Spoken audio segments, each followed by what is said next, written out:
A quantum computer just did something that would take the fastest supercomputer on Earth 150 years to finish. It did it in a matter of days, not months. Days. And here's the part that should actually worry you if you've been telling yourself that artificial intelligence is about to solve everything. AI can't touch this. Not because AI isn't powerful, but because AI, no matter how advanced, still runs on the same kind of computer your laptop uses. And what just happened runs on something fundamentally different. Something that doesn't calculate one answer at a time. Something that explores thousands of possibilities simultaneously, the way water finds every crack in a wall at once, instead of testing them one by one. On October 22nd, 2025, Google quietly published a paper in the journal Nature that computer scientists have been waiting for since 2019, and most people scrolled right past it.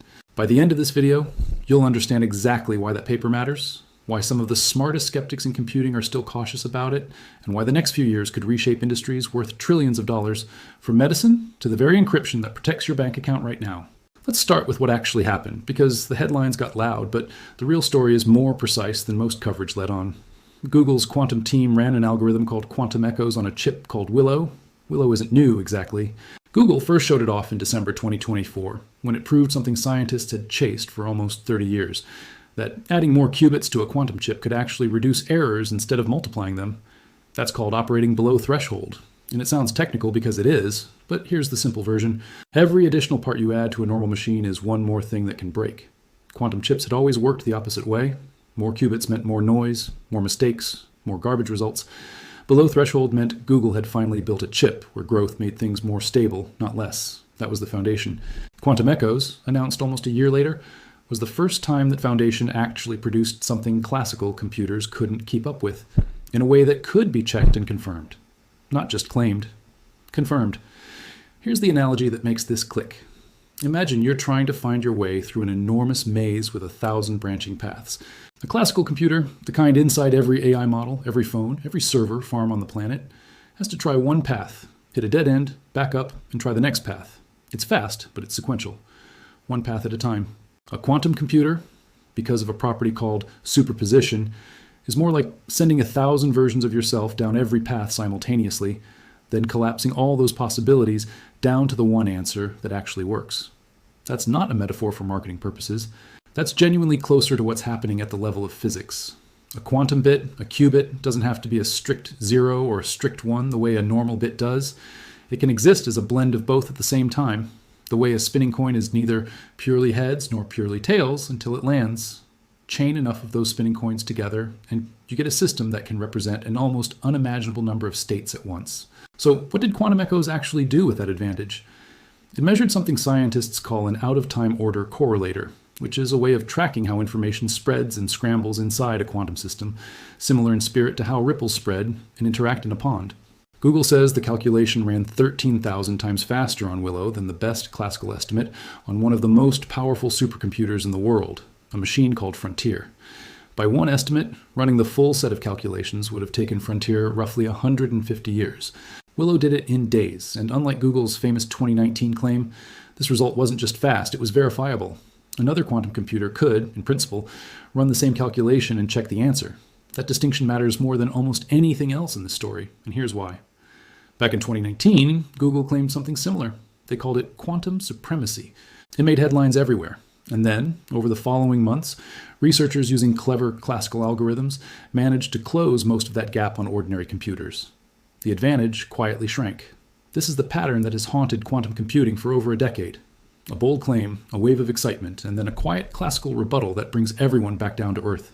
Scott Aronson, a computer scientist at the University of Texas at Austin who has spent much of his career testing these exact claims, has pointed out that nearly every flagship demonstration of quantum advantage in the NISQ era, meaning the current generation of noisy, imperfect quantum machines, has eventually been classically reproduced or shown to rest on structure that classical computers could exploit after all.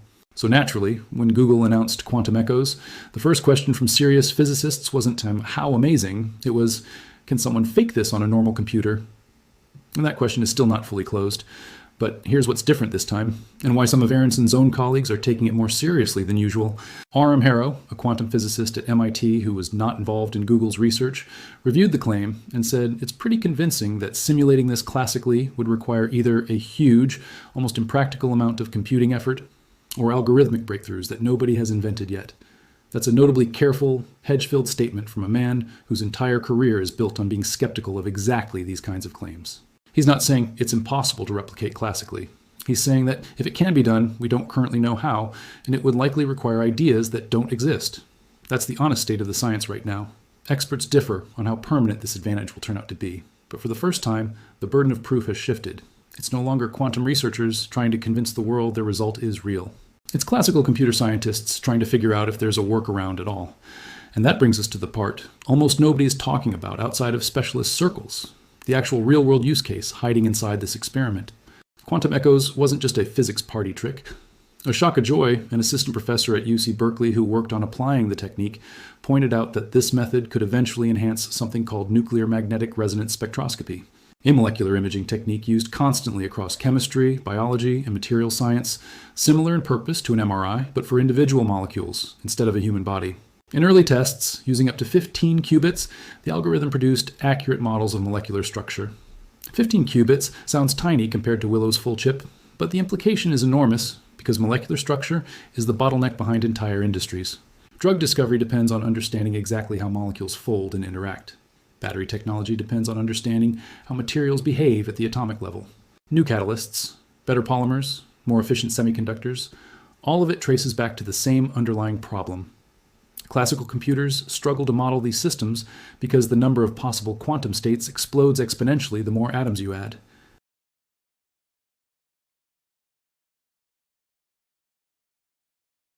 That's not an exaggeration, that's a well-established fact about how molecular simulation scales, and it's precisely the kind of problem quantum computers are built to handle differently.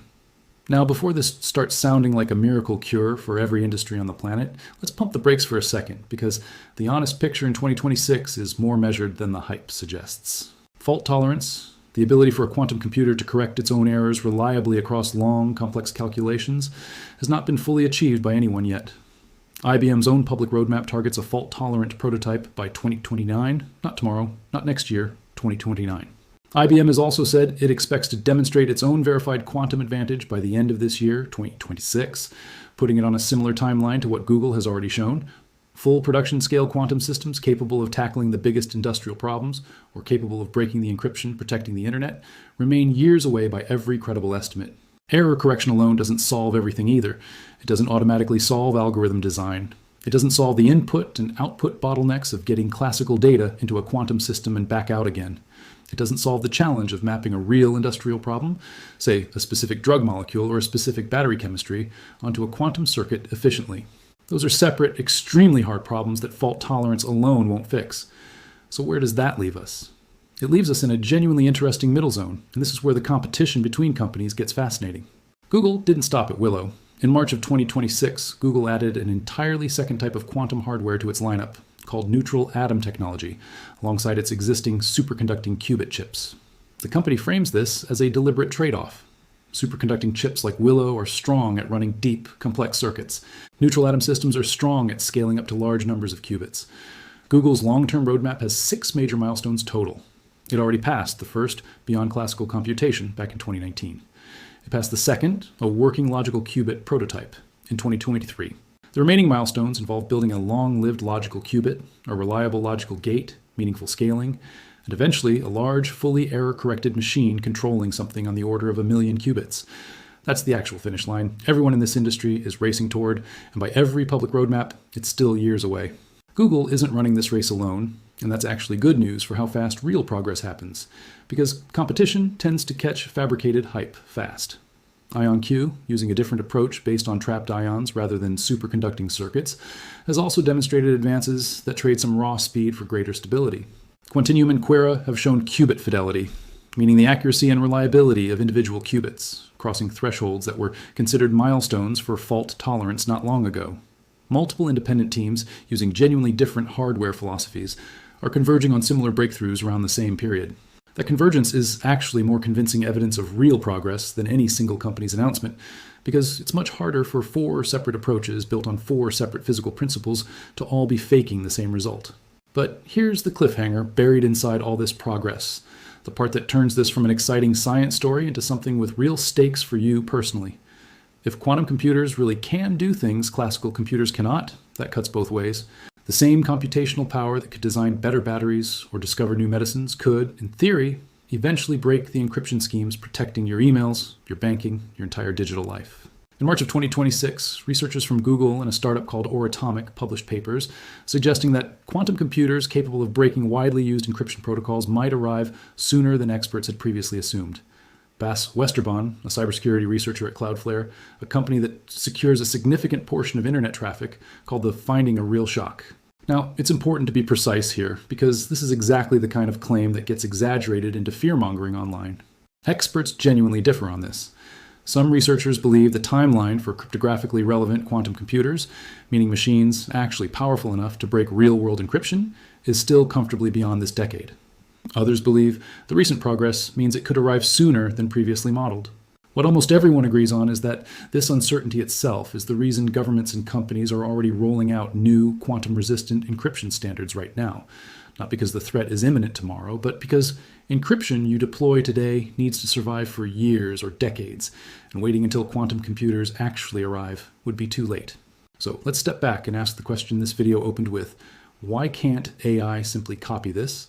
It comes down to something almost philosophical about what these two technologies actually are. Artificial intelligence, no matter how sophisticated the model, is fundamentally a pattern recognition and optimization engine running on classical silicon. It can compress information, approximate solutions, and reason brilliantly over data, but it cannot escape the computational architecture underneath it. If a calculation genuinely requires exploring an exponential number of quantum states simultaneously, no amount of clever software or bigger AI models changes the fact that classical hardware processes information sequentially, one operation at a time, just at extraordinary speed. That's the wall Aram Harrow was describing when he said replicating this classically would require either massive computing effort or algorithmic ideas nobody has discovered yet. AI is remarkable at finding patterns within the world we already understand. What quantum computers are starting to do is access physical processes that classical machines structurally cannot represent efficiently at all. It's less like AI being outsmarted and more like AI being asked to run on hardware that was never built for this particular type of problem, the same way you can't stream a movie on a calculator, no matter how good the calculator is. If this kind of deep dive into where technology is actually headed, rather than where the headlines pretend it's headed, is something you find valuable, subscribing helps this channel keep digging through the actual research papers instead of just repeating press releases. There is one more thread worth pulling before we close this out, because it's the part that makes 2026 feel different from every previous quantum computing hype cycle. Some early research is exploring whether quantum processors could eventually help design better AI systems themselves, effectively using quantum hardware to optimize the architecture of the next generation of AI models. It's worth being honest that this particular application is at a much earlier and less independently verified stage than the quantum echoes result. Some reports describe promising experimental work in this direction, but unlike Google's Nature-published, peer-reviewed demonstration, these early explorations haven't yet gone through the same level of independent scrutiny, so we should treat them as an emerging direction to watch rather than a settled achievement. What is settled is this: 2026 did not produce a quantum computer that replaces the machine you're watching this video on. It didn't produce a system that renders classical supercomputers obsolete. What it produced instead was something quieter, and honestly more important. A working model where quantum processors handle very specific computational bottlenecks, the ones classical machines and even the most advanced AI genuinely cannot touch, while classical systems continue handling everything else. Enterprises are already exploring this hybrid approach for specific problems in finance and material science, using quantum processors as specialized tools alongside classical infrastructure rather than as wholesale replacements for it. So where does that leave the bigger question this video started with? Whether AI is quietly running into a wall it can't climb over on its own? The honest answer is that it isn't a wall exactly. It's more like discovering that the road AI has been racing down, however fast, was never built to reach a specific destination at all, and that a completely different kind of road is only now being paved toward it. For years, the conversation around the future of computing assumed AI was the only story that mattered, the only frontier worth watching. What Google, IBM, IonQ, and a handful of physicists, scattered across universities from Berkeley to MIT to Zurich, have quietly shown over the past years that the next major leap in human capability might not come from making AI bigger or faster at all. It might come from acknowledging, honestly and without hype, that some problems were never going to yield to more clever software, and needed a fundamentally different kind of machine all along. That's not a threat to AI. It's a reminder that intelligence and computation are not the same thing, and that the next decade of scientific progress may belong to whoever learns to use both together, rather than betting everything on just one. If you want more breakdowns like this one, grounded in the actual papers and the actual named researchers instead of recycled headlines, hitting like helps this kind of research reach more people who are tired of exaggerated tech claims.